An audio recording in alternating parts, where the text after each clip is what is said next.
여러분 안녕하세요. 국어는 이지혜, 이지쌤입니다. 여러분 오늘은요 선생님이 시조 작품을 준비했어요. 시조는 우리나라 전통적인 양식 중에서도 가장 오랫동안 많은 사람들에 의해서 창작되고 불려진 갈래인데요. 그 종류도 평시조, 사서시조, 연시조 등 되게 다양해요. 우리는 그 중에서도 황진이, 동짓달, 기나긴 밤을이라는 평시조, 그리고 연시조, 윤선도의 어부사시사, 그리고 사서시조, 작자미상의 나무도, 돌도, 바이옥슨이라는 세 개의 시조를 같이 공부해 보도록 해요. 공부하러 출발! 자, 그러면 여러분 작품 설명 시작하도록 하겠습니다. 먼저 오늘의 이지한 키워드입니다. 첫 번째 작품 황진이의 동짓달 기나긴 밤을에서 여러분들이 반드시 알아야 할 개념은요. 추상적 개념의 구체화, 추상적 관념의 구체화 다 괜찮습니다. 이 개념인데요. 이거는 추상적인 관념을 오감으로 느낄 수 있는 것으로 전이해서 표현하는 것을 말을 해요. 좀 써가면서 할까요? 추상적인 관념을 오감으로 느낄 수 있는 것으로 전이하여 표현하는 것.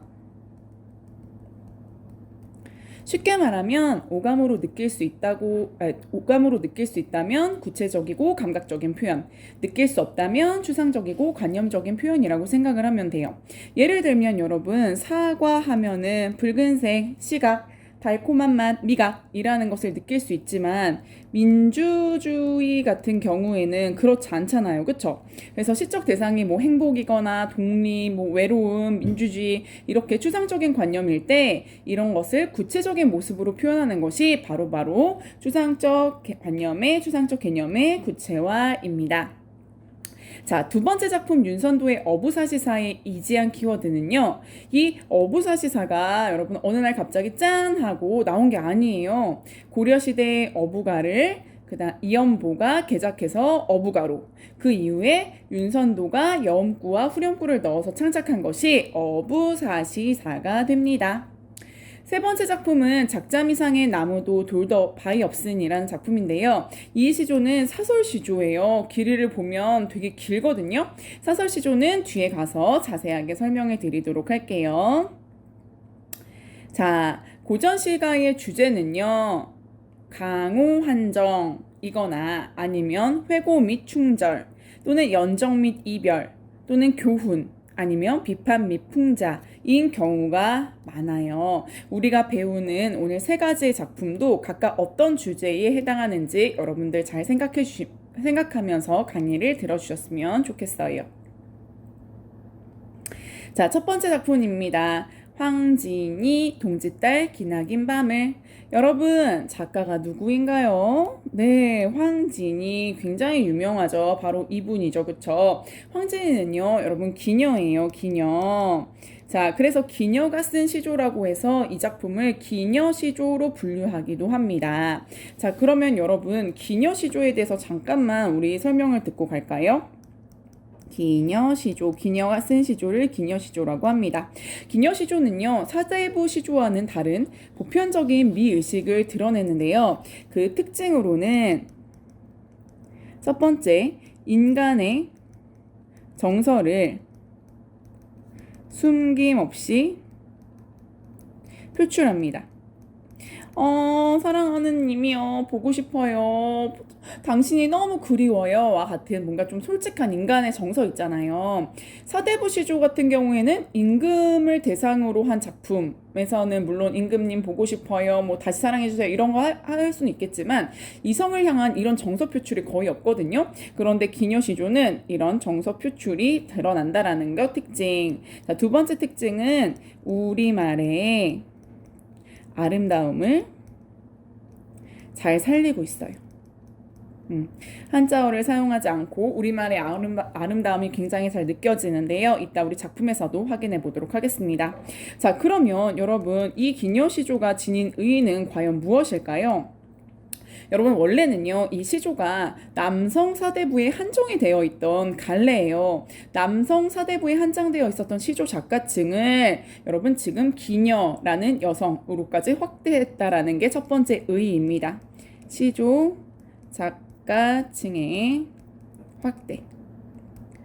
두 번째는 아까 말했던 것처럼 이런 특징들이 있기 때문에 시조의 새로운 모습을 볼 수 있다라는 것이 두 번째 의의가 될 것 같아요.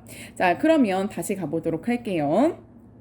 자, 제목을 한번 볼까요? 제목을 보시면 동짓달 기나긴 밤을이라고 해서 동지라고 나오잖아요. 여러분 동지는 어떤 날이에요? 팥죽 먹는 날이에요? 네, 맞아요. 그런데 동지라고 하면요. 여러분 1년 중에서 낮이 가장 짧아요. 낮이 가장 짧다라고 하는 것은 밤이 어떻다라는 거죠? 가장 길다. 가장 긴 날이 된다라는 거죠. 가장 긴 날이라는 거죠. 자, 음력 11월을 우리는 동지라고 합니다. 이 작품은요, 임에 대한 사랑과 그리움을 노래하고 있는 작품이에요. 1년 중에 가장 밤이 긴 동짓달에 임을 기다리고 있는 여성의 애틋한 마음을 표현한 작품입니다. 자, 황진의 동짓달 기나긴 밤을 이라는 작품은 이렇게 생겼어요, 여러분. 동짓달 기나긴 밤을 한 허리를 버여내요. 춘풍이불 아래에 서리서리 넣었다가 어른님 오신 날 밤이어든 구비구비 펴리라. 자, 같이 해보도록 하겠습니다. 처음부터. 자, 동짓달 기나긴 밤. 동짓달 기나긴 밤. 그럼 밤이 왜 길까요? 네, 이미 없기 때문에 길게 느껴지겠죠. 자, 여러분 여기서 기나긴 밤을에 우리 조금만 주목을 해볼까요? 여러분 여기서는 이게 정말 실질적으로도 물리적으로도 가장 긴 밤이에요. 선생님이 아까 말했죠. 동지는 1년 중에 밤이 가장 긴 날이라고요. 그런데 여러분 지금 님과 함께 있지 않거든요. 누가? 화자가. 그래서 더 길게 느껴지는 거예요. 그래서 여러분 여기서 기나긴 밤이라고 하는 것은 실질적으로도 가장 긴 밤이면서 심리적으로도 밤이 되게 길다라고 느끼는 어떤 시간이 되는 거죠. 동짓달 기나긴 밤은요. 그래서 이미 부재하는 시간이에요. 이미 부재하는 시간이라는 점에서 여러분 뭔가 되게 부정적인 시간으로 볼 수 있겠네요. 자, 그 다음 가보도록 할게요. 자, 그 다음 보니까 뭐가 나오냐 하면 여러분 기나긴 밤을 한 허리를 버여내요. 드디어 나왔습니다. 우리 이지한 키워드에서 배운 내용 드디어 나왔어요, 여러분. 자, 밤이라고 하는 것을 여러분 버여낼 수가 있나요? 이렇게 자를 수가 있나요? 여러분 밤이라고 하는 건 굉장히 추상적인 개념이죠. 근데 그걸 내가 마치 칼로 이렇게 베어낼 수 있는 것처럼 구체화해서 이야기를 하고 있는 거죠. 따라서 이렇게 파란색으로 칠해준 부분이 바로 추상적인 개념을 구체화한 표현이라고 볼 수가 있겠습니다. 자, 동짓달 기나긴 밤을 한 허리를 잘라낼 거래요. 벨 거래요. 베어낼 거래요. 여러분 왜요? 혼자 있으니까. 화자는 지금 어떤 상황이냐면 여러분, 자, 화자는 지금 혼자 외롭게 있는 상황이에요. 사랑하는 사람이랑 함께 있으면 여러분 시간이 빨리 가나요? 더디게 가나요? 정말 빨리 가죠. 그쵸? 사랑하는 인과 함께 있으면 아무리 긴 동짓달 그 긴 밤도 굉장히 짧게 느껴질 거란 말이에요. 그런데 여러분 화자는 지금 혼자 외롭게 있습니다. 그래서 동짓달 기나긴 밤의 한 허리를 버여낼 거래요. 초장은 임과 함께 있지 못하는 기나긴 겨울밤을 잘라내고 싶어하는 화자의 마음이 잘 드러나 있는 부분이에요. 자, 그 다음 볼게요. 춘풍 이불 아래. 여러분 춘풍 이불은 봄바람처럼 따뜻한 이불을 말을 해요. 봄바람처럼 따뜻한 이불. 봄바람처럼 따뜻한 이불 아래 서리서리 나왔다가 중요한 거 나왔다. 자, 여러분 여기 볼게요. 서리서리 하나만 더 갈게요. 어른님 오신 날 밤이어든 구비구비별이라. 자, 여러분 선생님이 아까 전에 그 기녀시조의 특징 두 번째 특징이 뭐라 그랬어요? 네, 맞아요. 우리말의 아름다움을 잘 살리고 있다라는 거죠. 바로 요 부분이 되겠습니다. 서리서리 구비구비 뭔가 되게 예쁘지 않나요? 여러분 이 부분이요. 우리말의 묘미를 잘 살린 음성상징어예요. 음성상징어는 모양이나 소리를 나타내는 거잖아요. 여러분 서리서리를 사전에 찾아보시면 뭐라고 나오냐 하면 둥그렇게 감은 모양이라고 나와요. 뭔가 이렇게 감는 시간을 뭔가 실처럼 감는 그런 인상을 주죠. 봄바람처럼 따뜻한 이불 아래 서리서리 넣을 거래요. 뭘? 동짓달 기나긴 밤 내가 버여낸, 그쵸 여러분? 서리서리 넣었다가 여러분 모양이니까 이거는 의태어로 볼 수 있겠다. 자, 중장에서는 기나긴 겨울밤의 시간을 이불 속에 넣어놓고 싶어하는 화자의 어떤 그런 모습이 나타나고 있습니다. 자, 그 다음에 어떻게 할 거래요? 어른님, 사랑하는 님. 사랑하는 님이 오신 날 밤이거든. 자, 여러분 아까 선생님 뭐라 그랬어요? 화자는 지금 사랑하는 님과 함께 있다? 아니, 나 혼자 있다. 혼자 있기 때문에 기나긴 밤이 안 그래도 동짓달이라서 되게 긴 밤이 더 길게 느껴지는 거예요. 자, 어른님 오신 날 밤은 어떤 밤이에요? 님과 함께하는 시간이죠. 그러면 당연히 긍정적인 시간이겠다. 그러면 아까 전에 봤던 누구랑 대조되고 있는 거야, 얘들아? 그치. 동짓달 기나긴 밤과 어른님 오신 날 밤은 대조되고 있는 시간적 배경이다 라고 보면 될 것 같아요. 어른님 오신 날 밤에 구비구비별이라. 자, 구비구비도 여러분 사전을 찾아보면 여러 구비로 구부러져 있는 모양이라고 나와요. 아까 서리서리가 시간을 심처럼 감는 인상을 주었다면 구비구비에서 뭔가 풀고 펼치는 그런 느낌이 많이 나죠. 그쵸? 여러분 이것도 의태어. 별이라. 자, 어른님 오신 날 밤에 내가 이렇게 넣어놨던 밤을 더 펴놓을 거야. 어른님과 오래오래 있고 싶으니까 종장은 이미 오는 날 밤 그 시간을 펴서 사랑하는 님과 오래오래 함께하고 싶어하는 화자의 마음을 잘 나타내고 있는 부분으로 보시면 될 것 같습니다. 됐나요? 자, 그래서 내용은 되게 쉬워요.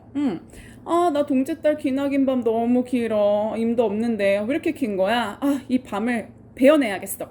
내가 그래서 이렇게 봄바람처럼 따뜻한 이불 안에 잘 넣어놨다가 사랑하는 님이 오는 날에 내가 이 넣어놨던 시간을 펼쳐내야지. 그러면 님과 더 오래오래 있을 수 있겠지. 이 내용이 끝이에요, 여러분. 되게 쉽죠? 자, 그래서 정리하면 이렇습니다. 동짓달 긴 밤에 한 허리를 베어내고 싶대요. 왜? 이미 없으니까 밤이 길어봤자 뭐해, 그치? 이미 없는 시간을 단축하고 싶대요. 자, 화자의 상황은 지금 어떨까, 여러분? 현재는 임과 함께 있지 못해요. 없음. 그렇기 때문에 화자는 밤이 어떻기를 바랍니까? 짧기를 바래요. 됐나요, 여러분? 자, 조금만 더 볼게요. 자, 이미 오면 어떻게 한대요? 베어놓은 것을 펼칠 거래요. 왜? 임과 오래오래 있고 싶으니까 임과 함께 하는 시간을 연장하고 싶으니까 미래, 아직 일어나진 않았지만 미래에는 임과 함께 할 수 있을 거라고 뭔가 조금 이렇게 기대하고 있는 것 같아요. 그쵸, 여러분? 자, 그렇기 때문에 이미 오는 날 밤은 어떻기를 바랍니까? 길었으면 하는 화자의 바람이 나타나 있습니다. 여기까지 됐나요, 여러분? 네. 자, 그러면 우리 헌진이 동짓달 기나긴 밤을 설명은 요 정도까지 하고요. 우리 이번에는 윤선도의 어부사시사 같이 가도록 하겠습니다. 자, 여러분 이 작품은요. 대표적인 강호한정가예요. 강호한정가 혹시 들어봤나요, 여러분? 강호한정가. 자, 강호한정가 같은 경우에는 조선시대에 벼슬 하지 않고 숨어지는 선비들 있잖아요. 그 선비들이 현실을 도피해서 자연을 벗삼아 지내면서 일으킨 어떤 시가의 한 경향이라고 생각을 하면 돼요. 주로 자연을 예찬하는 내용을 되게 많이 다루고 있어요. 강호한정 자연에서 즐기는 한가로운 정서. 비슷한 말로 강호가도, 자연에서 도를 노래하다 라는 단어를 쓰기도 하는데요. 강호가도의 경향을 띠는 작품들에는 강호한정의 정서가 중심을 이룬다고 볼 수 있기 때문에 강호한정과 강호가도는 같은 맥락의 뜻으로 이해하면 될 것 같습니다. 됐나요? 자, 그러면 우리 제목을 보고 갈게요. 어부사시사 이렇게 한번 보도록 할까요? 자, 여러분 어부 하면요 크게 두 가지로 생각을 하면 될 것 같아요. 어부 한번 볼게요. 자, 어부 하면요 여러분 고기 잡이를 생업으로 하는 어부가 있고요. 그 다음에 취미와 풍류로 한가하게 고기잡이를 하는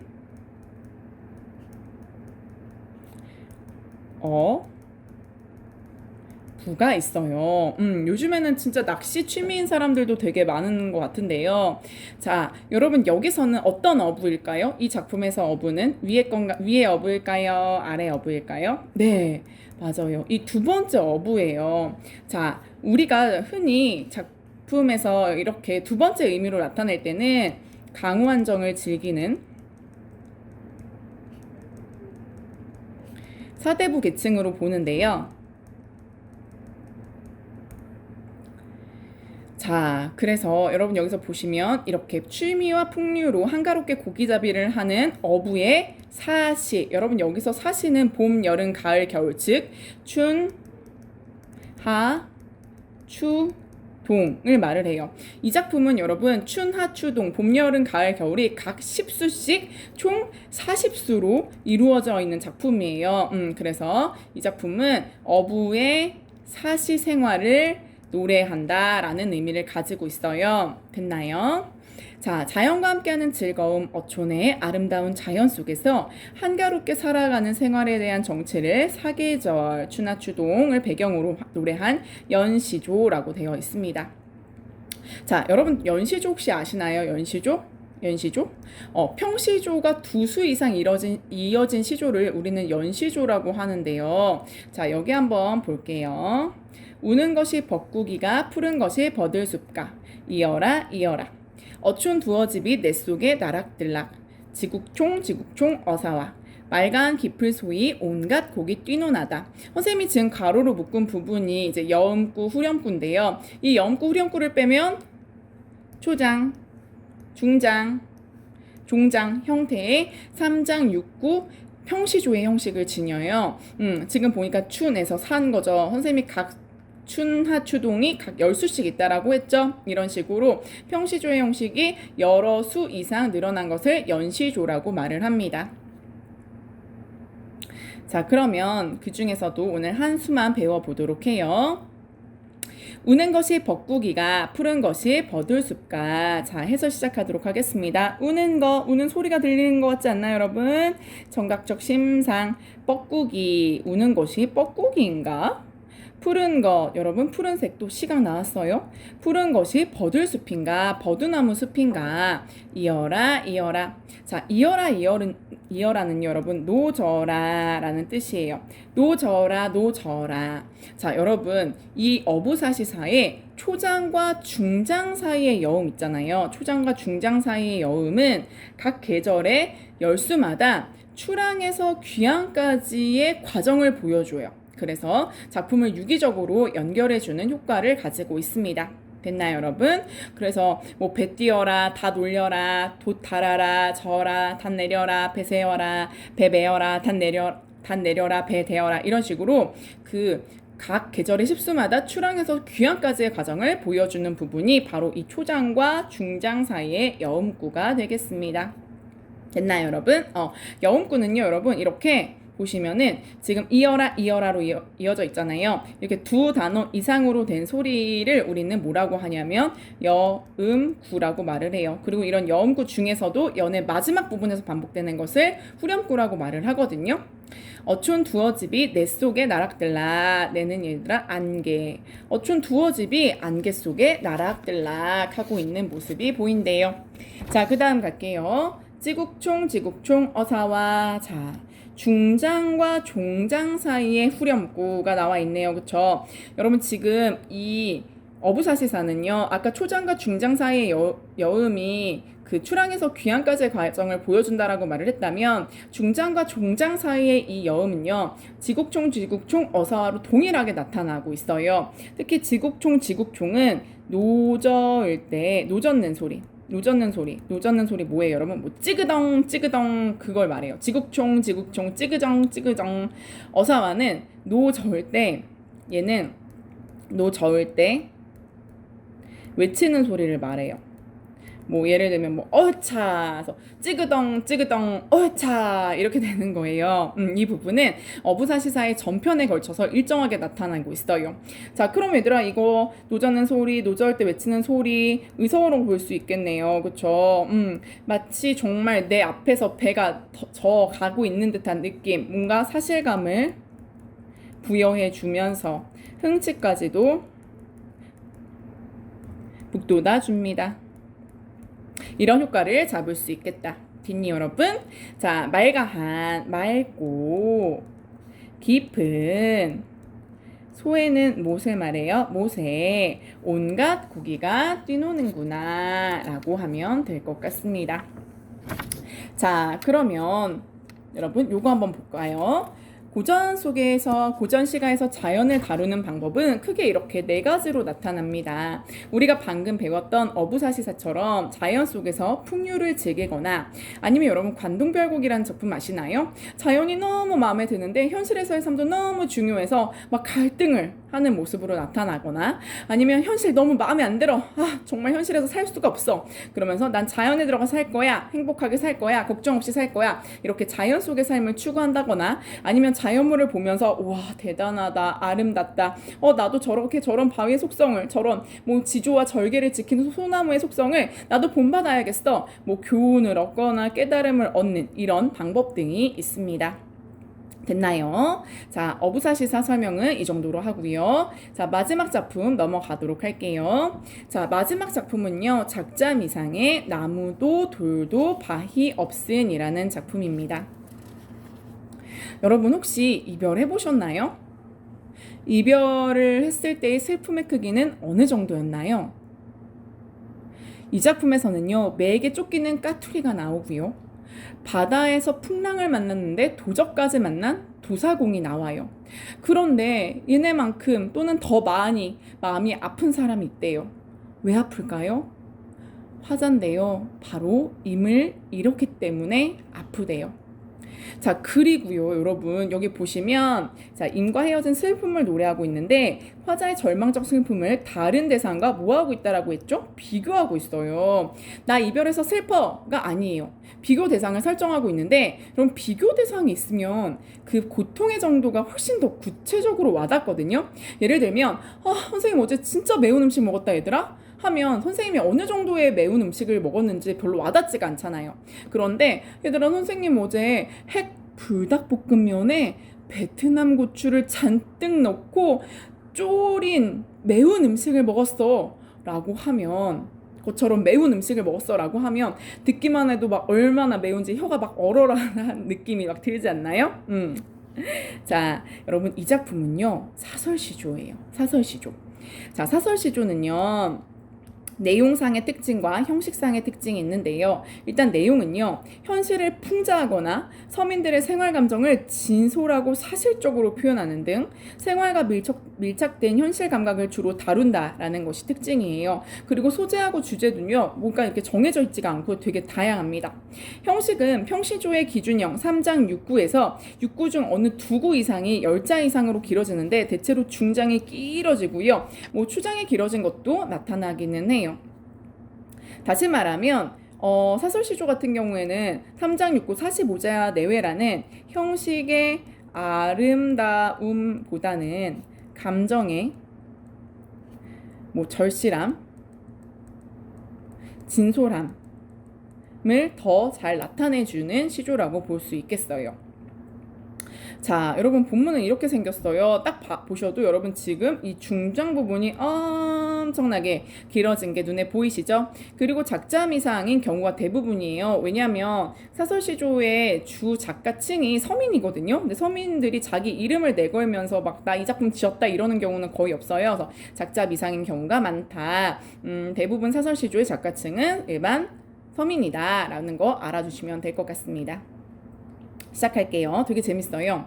나무도 돌도 바위 없음. 자, 바위는요, 여러분, 전혀라고 해석을 하셔도 되고, 바위라고 해석을 하셔도 돼요. 나무도 돌도 전혀 없는, 나무도 돌도 바위도 없는 매에, 매는 산이죠, 여러분. 산에 매게 쫓친, 매게 쫓기는 가토리 안과, 자, 아는 마음이에요. 여러분, 여기서 까투리 마음, 도사공의 마음, 그 다음 화자의 마음, 세 개의 마음이 나온다라고 해서 삼안이라고 우리가 그냥 편의상 제목을 붙여서 부르기도 합니다. 자, 까투리. 여러분 첫 번째 비교 대상 나왔습니다. 첫 번째 비교 대상은 까투리예요. 여러분 지금 초장이 뭐예요? 지금 산에서 매게 쫓기고 있어요. 왜요? 근데 까투리가 절망적인 상황이래요. 왜요? 숨을 곳이 전혀 없으니까 얼마나 위급하고 절망적인 상황이겠어요. 지금 초장을 보시면 매에게 쫓기고 있는 다급한 까투리가 등장을 하죠. 근데 뭔가 정황에 대한 자세한 설명은 없고 몸을 숨긴 나무나 뭐 이런 바위, 돌마저 없는 산에서 매에게 쫓기고 있는 절체절명의 위기 상황만이 제시되고 있죠. 뭔가 까투리의 가쁜 숨소리가 전해지는 것 같아요, 여러분. 자, 초장 이 정도 하고 우리 중장 넘어가도록 하겠습니다. 중장은 좀 길어요. 대천 넓은 바다 한가운데 일천석을 실었대요. 뭔가 되게 많이 실었죠. 그쵸? 값비싼 화물을 실었는데 여러분 어떤 상황이에요? 노도 잃고 닷도 잃고 농총. 얘들아, 농총은 돛줄인데요. 그 돛대에, 쉽게 말하면 돛대에 그 매어놓은 굵은 줄을 말하거든요. 이런 농총도 끊어졌대요. 그 다음에 돛대도 꺾어졌대요. 치는 그 배의 방향을 조정하는 장치인데 그 치도 빠졌대요. 그럼 뭔가 되게 중요한 다 잃어버리고 농총 끊어지고 돛대 꺾어지고 치도 빠졌어요. 뭔가 지금 중요한 것들이 다 망가지거나 지금 부서지거나 고장나거나 이런 상황이에요. 근데다가 날씨는 어떻대요? 바람이 불어서 바람 불고 물결 치고 안개가 뒤섞여서 자욱해진 날에 거의 다 와가나요? 그것도 아니에요. 갈 길은 천리만리 남았는데 여러분 지금 사방이 거모득, 즉 검게 저물어 천지정막, 여러분 천지정막, 하늘과 땅이 정막하대요. 다시 말하면 온 세상이 정막하대요. 갈 길은 천리만리 남고 사방이 검게 저물어서 온 세상이 적막하고 같이 노을은 여러분 사나운 파도예요. 사나운 파도가 떴는데 거기서 끝이 아니에요. 따단, 누가 나타났어요? 수저, 해적이 나타났어요. 도사공 어떻게 될까요? 도사공은 이제 사공의 우두머리죠. 그쵸? 자, 도사공은요 아까 까투리에 이어서 두 번째 비교 대상이 되겠습니다. 지금 중장에서는 바닥에서 풍랑과 해적을 만나서 위기에 처한 도사공의 상황이 나와 있었죠. 다시 말하면 중장에서는 이제 또 다른 위기 상황, 즉 백길이라는 또 다른 위기 상황이 나와 있어요. 뭔가 되게 넓고 넓은 대천 바다 한가운데 값비싼 화물을 실었는데 항해에 필요한 다 모두 잃어버린 상황이에요. 농총, 독대치 다 망가졌어요. 날씨마저 바람 불고 물결치고 안개가 뒤섞여서 험악해지고 있어요. 아직도 갈 길은 천리만리 남았는데 사면은 어둑어둑해지고요. 급기야 해적까지 만났어요. 으아. 여러분 지금 까투리와 도사공의 처지가 어때요? 다급함의 극한이죠. 목숨이 위협받는 위기 상황인 거죠. 그쵸? 특히 여러분 이 중장에서는 열거, 과장, 점층 이런 표현 방법이 쓰였다라는 것도 같이 알아두시면 좋을 것 같습니다. 자, 마지막 종장 볼게요. 엊그제 임여흰 임과 이별하. 화자는 어떤 상황이야? 엊그제 임과 이별했어. 내 안 마음이야. 어디다가 가을하리요? 어디다가 비교하리요? 서리법이라는 거죠. 서리법. 자, 비교 대상은 까투리와 도사공이었어요. 어디다가 비교하겠냐? 비교할 수 없어. 내가 더 슬퍼. 임과 이별에서 다른 무엇과도 비교할 수 없을 만큼 절망적인 나의 상황이 나와 있어요. 그렇게 마무리를 하고 있습니다. 여러분 우리가 그냥 단순히 화자가 나 이별했어 슬퍼 라고 말을 한다면 슬프구나 이 정도겠지만 지금 비교 대상이 어땠어요? 정말 까투리 당장 매한테 잡아먹힐 것 같고 도사공 당장 죽을 것 같고 이런 상황인 애들이랑 비교를 하니까 화자가 진짜 죽을 만큼 힘들고 죽을 만큼 아프구나 라는 것이 되게 많이 와 닿지 않으세요? 됐나요 여러분? 자, 그래서 세 번째 작품까지 마무리를 하도록 하겠습니다. 자, 그러면 여러분 오늘 선생님이랑 같이 배운 시조 3편의 정리를 같이 해보도록 해요.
여러분 선생님이랑 오늘은 시조를 함께 공부해보았습니다.